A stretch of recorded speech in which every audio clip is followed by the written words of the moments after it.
Siguro it's about time na yung Marcos administration should pursue yung ICC kasi panahon nito na lumalabas yung mga biktima at nagbibigay talaga dapat ng kaukulang suporta para sa kanila, Mr. Chair. So kung hindi, ma-accuse din natin ng Marcos administration of human rights violation kung hindi magkakaroon ng hustisya ang mga biktima. Maraming salamat, Mr. Chair. Mr. Chair, I would like to ask again, Ms. Garma, yung kay Angelito Rosales, na umano'y sa kwento, no, mistaken identity ang nangyari. Ikaw, bilang head ng Cebu City Police, meron bang ginawa para maibsan yung kamalian ng mga tao na pumatay kay Angelito Rosales? Considering that mistaken identity ang nangyari kay Angelito Rosales, or is he considered as a collateral damage?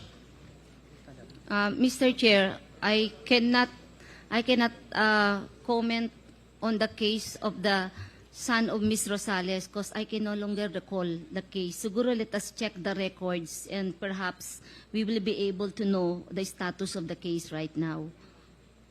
Mr. Chair, I would like to ask, no, kasi noong head pa siya ng Cebu City Police, ilan ba yung naging collateral damage sa operations nyo? Ilan yung minors? Mr. Chair, I think it would be best to go on the records kasi matagal na po yun, wala po akong ma-recall na kung ilan po, kung meron man po. So, Mr. Chair, masipag kayong magpatrolya, pero hindi nyo natatandaan kung ilan yung naging napuntahan ninyo, naging collateral damage dito, ilan ang minors, Mr. Chair? Mr. Chair, sa dami po ng trabaho kasi ng City Director, I'm sure po na Okay, Mr. Chair. meron po kasing station commander na katutok po dyan. Okay, Mr. Chair, ito na lang. Si Bladen Skyler Abatayo, 4 na taong gulang, shot during a drug operation in the head, no? Kilala mo ba to? Skyler. I can remember, Mr. Chair, NBI took cognizance of the case. Bumitaw po ang City Police. I think it would be best to inquire po sa NBI yung status po ng case, Mr. Chair. Kasi minsan po, yung mga biktima, they prefer the NBI. So, bumibitaw po kami para sa ganon, maalis po sa isip nila na may bias po yung investigation. I think I can recall it's NBI po. So, Mr. Chair, during your time, si Skyler, he was shot pala sa dibdib, hindi sa head. Ano? Gumagawa lamang ng kanyang assignment noong siya'y nabaril sa dibdib, pero walang ginawa yung opisina ninyo tungkol sa kaso ni Skyler, or direct kasi sa NBI ito ipinasa? Pagkatapos ng nangyari kay Skyler, meron ba kayong ginawang mga hakbang para makasiguro na hindi mauulit yung mga ganitong pangyayari, Mr. Chair? Mr. Chair, initially, nag-process po ang local police, but ang nag-intervene eventually is NBI. So we turned over. I think yun ang pagkaka-alala ko po, na turn over ng local police po lahat sa NBI.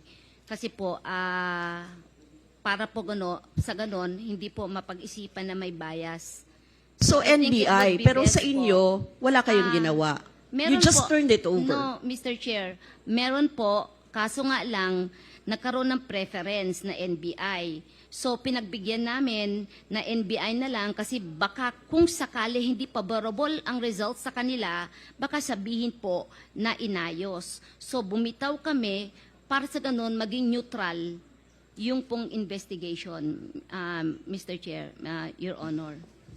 Mr. Chair, Reina Garma was the head of the Cebu City Police at the time Rabi Lopez and Angelito Rosales were killed by police officers on October 4, 2018. Both are victims of lack of due process.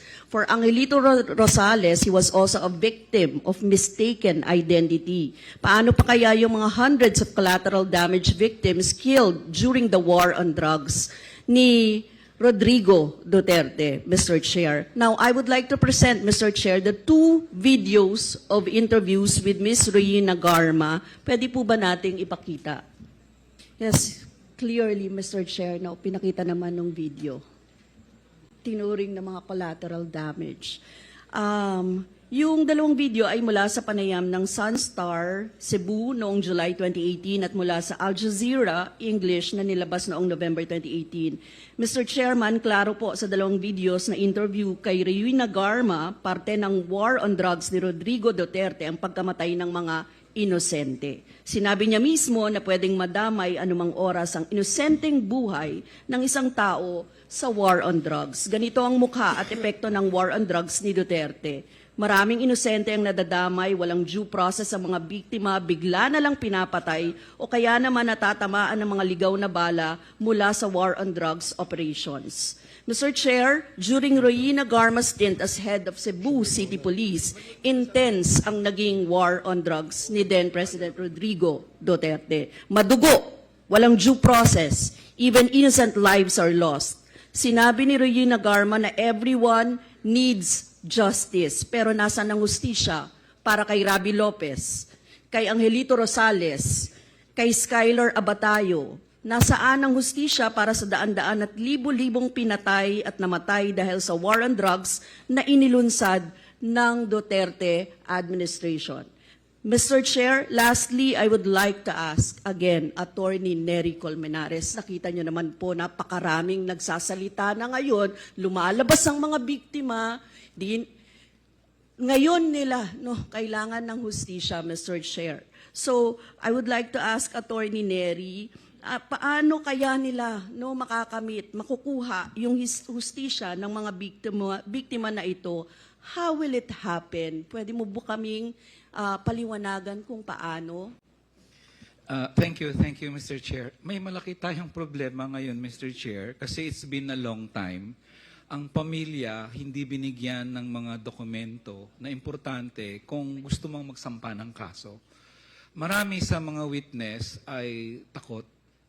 And therefore, mahirap talaga magsampa ng kaso dito sa Pilipinas if only because ang ebidensya ay hindi forthcoming.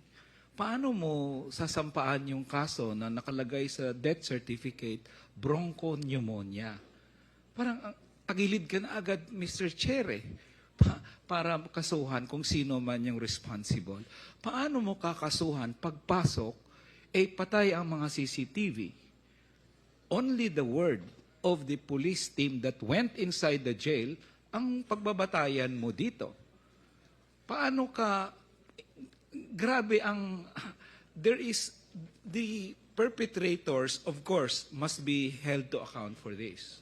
But not only that, there is also the infrastructure of impunity. Yung mga pulis na hindi nag-iimbestiga, yung mga piskal na hindi nagkakaso, and in fact, even those who are acquitting members of the police, katulad niyan, on the say-so lang ng subordinate mo. Sir, self-defense, gaganyanin mo na? No, sa korte ka magpaalam. Diba? Only judges can say whether your claim to self-defense is valid or not. Pero absuelto na eh. So, Mr. Chair, may kahirapan doon. But we, of course, lawyers, human rights lawyers, will continue to help out in any way. Pero, may kaso ngayon, Mr. Chair, sa ICC. And in this case, Mr. Chair, dito medyo umaalagwa ang investigasyon because they started way back in 2017, 2018. So matagal na yun na sila nakakalap ng maraming dokumento and therefore, para sa mga biktima, isa itong paraan para magkaroon sila ng hustisya. I'd like to quote one of the nanay na nagsabi kanina kung bakit hindi sila nagkaso. And her statement best sums up the status of the families of the victims. Hindi po sa amin ang batas. Maraming salamat, Mr. Chair. Yes, thank you, Mr. Chair. Mr. Chair, siguro lastly, siguro it's about time na yung Marcos administration should pursue yung ICC. Kasi panahon nito na lumalabas yung mga biktima at nagbibigay talaga dapat ng kaukulang suporta para sa kanila, Mr. Chair. So kung hindi, ma-accuse din natin ng Marcos administration of human rights violation kung hindi magkakaroon ng hustisya ang mga biktima. Maraming salamat, Mr. Chair.